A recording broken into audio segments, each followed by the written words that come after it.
So it is the month of June. I said to my partner Sue the other day, how can it be going any faster? What is it that makes it seem to go so fast? But I want to start with the lesson title, Where Do I Place My Faith? Let me pause for a moment. On a daily basis, as you move through your day, where do you place your faith?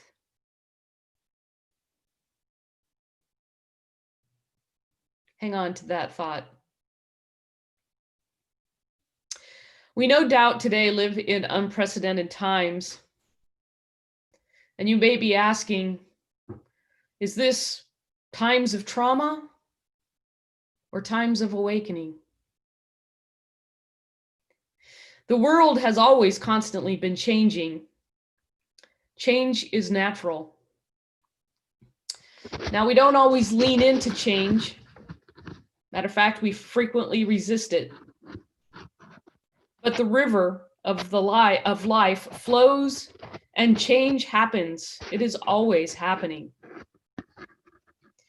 Our book of the month, which is Dr. Brené Brown's The Gifts of Imperfection.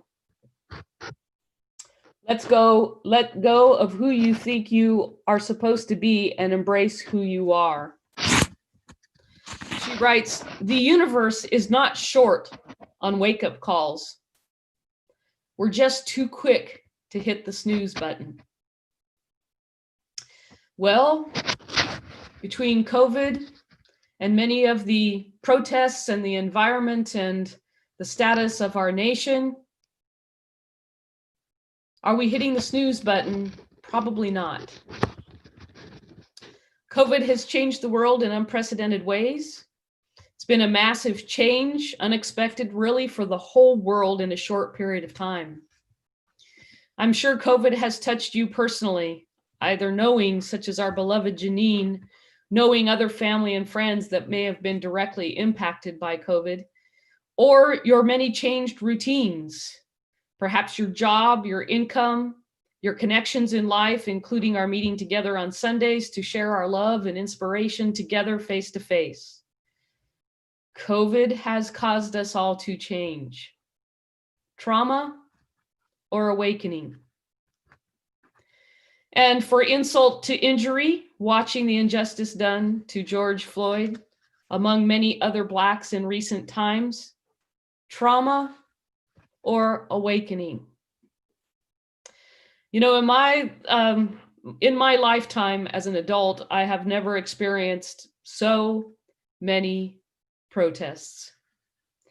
First, it was protests for women, then for the environment, now for Black lives, as there are just too many events to let it all go. Trauma or awakening? For the last 2 weeks, I've not been publicly vocal about any of this chaos. I kept thinking to myself, should I be putting out a message? But I could not even for myself put into words all that was going on inside of me. It was like a big intersection with lots of different thoughts, feelings, emotions. And of course, I find that I'm not alone. It's a lot to digest, and my heart aches really for all of us. Well, I agree with the peaceful protesters. There is so much to process personally, whether that's emotionally, intellectually, politically, spiritually, and many other dimensions as well. Many of you who know me know that my son is half Black. And my daughter stated to me, it's not apathy that drives my silence. It's empathy and compassion. You know, from the human perspective, trauma does first cause shock, becoming frozen. And after that shock becomes denial. Is this really happening?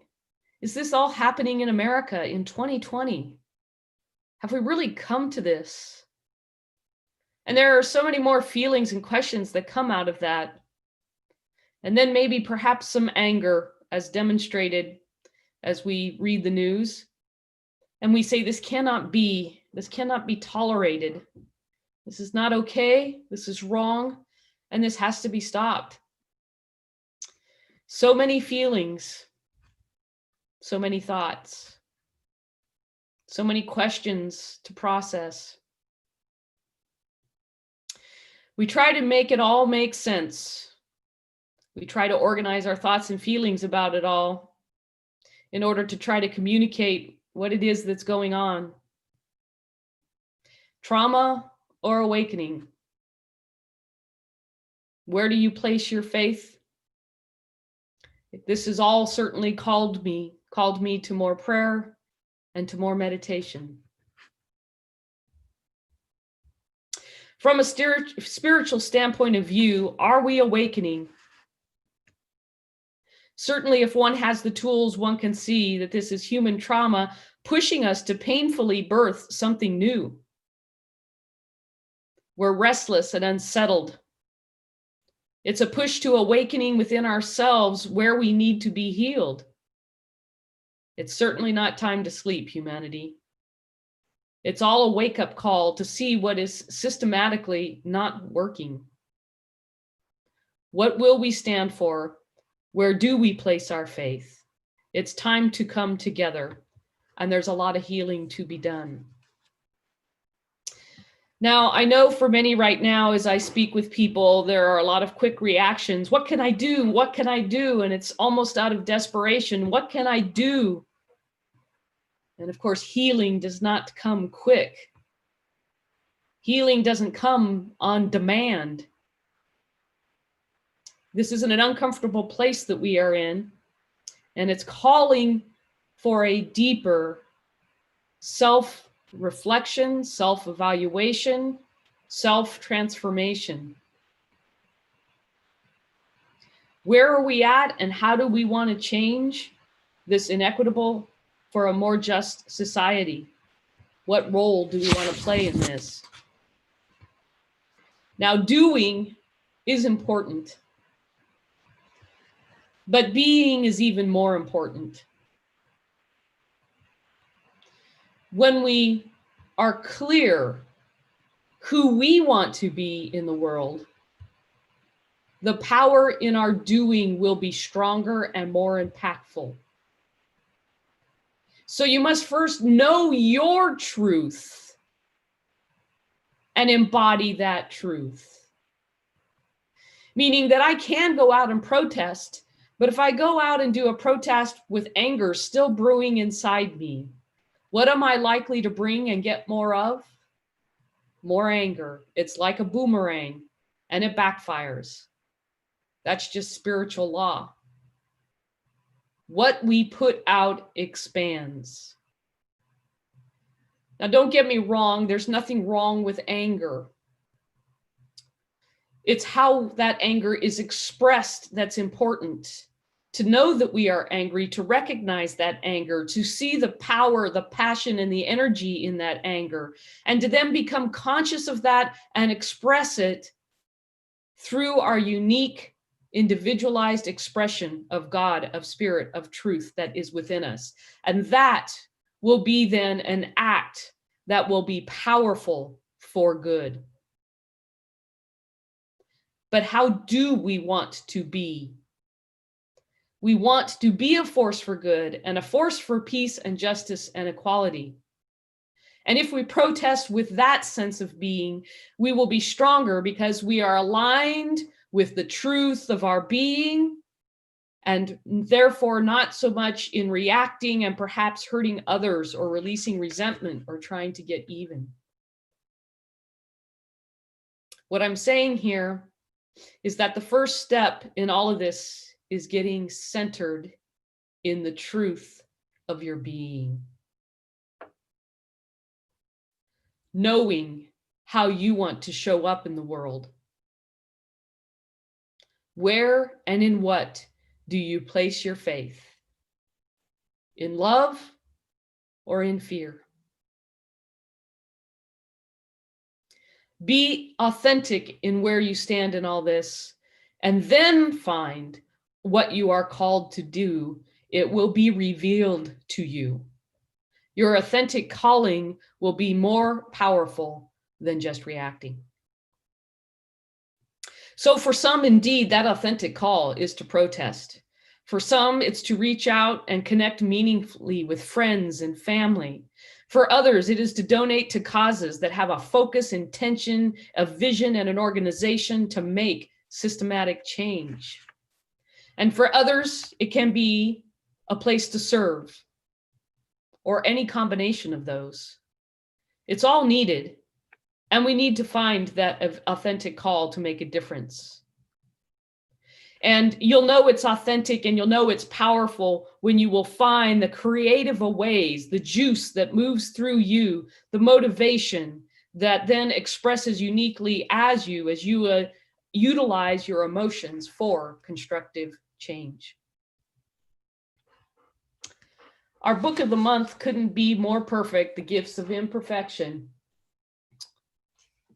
Because the gifts of imperfection, as Dr. Brené Brown says, are courage, compassion, and connection. I think we need all of those right now to heal. Courage and compassion, as Dr. Brené Brown says, involve learning to relax and allow ourselves to move gently towards what scares us. Compassion does include setting boundaries and holding people accountable for their behavior and choices. Now, as metaphysicians, we know there is only one mind, one consciousness. That's the source of our being. It is a power for good, and we are one with that power for good. And we know that the human race consciousness needs to be healed to reveal that truth. And it is written in the Declaration of Independence, as you've heard so many times, we hold these truths to be self-evident, that all men are created equal. And so now we must heal our own consciousness to demonstrate that truth and to show up treating all humans as equals. May I add that we need to know our truth, and in our truth, treating all humans with respect, dignity, and reverence as the beautiful miracles that we indeed all are. And as we get called to heal our own consciousness of judgment or bias, implicit or explicit, and not just the judgment of racism, but the judgment of one another, the judgment of who's wearing masks, who's not wearing masks, and many other forms of, a calling out as though we know better for others. We need to heal our own consciousness of the judgment and bias. We heal one another when we heal ourselves as that wholeness of the one mind. As we heal our mind, we are moving one step more forward in revealing the truth of knowing that the human race is connected, that we are one, and we know that one great consciousness of the truth and live that. The Gifts of Imperfection says, only when we are brave enough to explore the darkness will we discover the infinite power of our light. And I would like to add to that, only when we are brave enough to explore our own darkness. It's all there. And are we willing and brave and courageous and compassionate to self-reflect and to find where it is we need to heal ourselves? The Gifts of Imperfection is really about wholehearted living. Again, courage, compassion, and connection. Now, I want to speak to the power of connection. The practitioners have been meeting and connecting, doing our weekly Power of Eight circles. And in that Power of Eight, again, as I spoke about it in my last lesson on May 24th, we've had some great miracles and demonstrations ourselves. So we were ready to move on to our next intention. And this is the intention that we have set. All members of the human race are united in moving fear to love, listening deeply as we validate the highest good in one another, healing the collective resentment built up over time to create a world that works for all. This is our vision.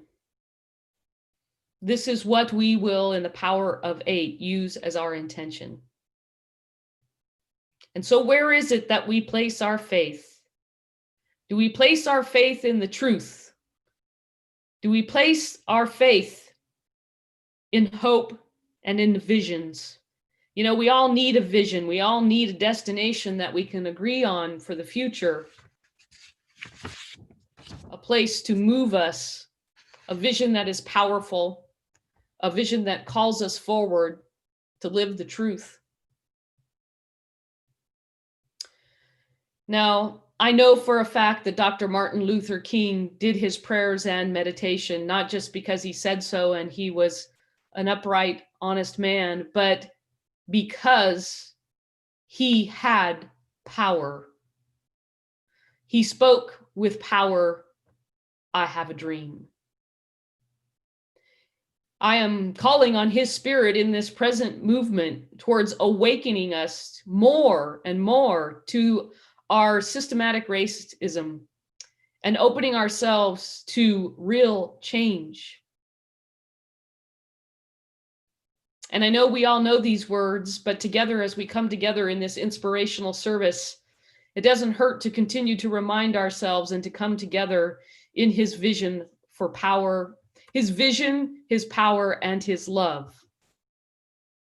I have a dream that one day this nation will rise up and live out the true meaning of its creed. We hold these truths to be self-evident, that all men are created equal. I have a dream that one day every valley shall be exalted, every hill and mountain shall be made low, the rough places will be made plain, and the crooked places will remain straight. And the glory of the Lord's law shall be revealed, and all flesh shall see it together. This is our hope. This is the faith. With this faith, we will be able to hew out of the mountain of despair a stone of hope. With this faith, we will be able to transform the jangling discords of our nation into a beautiful symphony of brotherhood. With this faith, we will be able to work together, to pray together, to struggle together, to go to jail together, to stand up for freedom together, knowing that we will be free. This will be the day when all of God's children will be able to sing with a new meaning. My country, 'tis of thee, sweet land of liberty, of thee I sing. Land where my fathers died, land of the pilgrim's pride, from every mountainside, let freedom ring. And when this happens, when we allow freedom to ring, when we let it ring from every village and every hamlet, from every state and every city, we will be able to speed up that day when all of God's children, Black men, white men, Jews, Gentiles, Protestants, Catholics, will all be able to join hands and sing in the words of the old Negro spiritual. Free at last, free at last. Thank God Almighty, we are free at last. And so I close this with, indeed, may all beings be at peace. May this be the time of our awakening.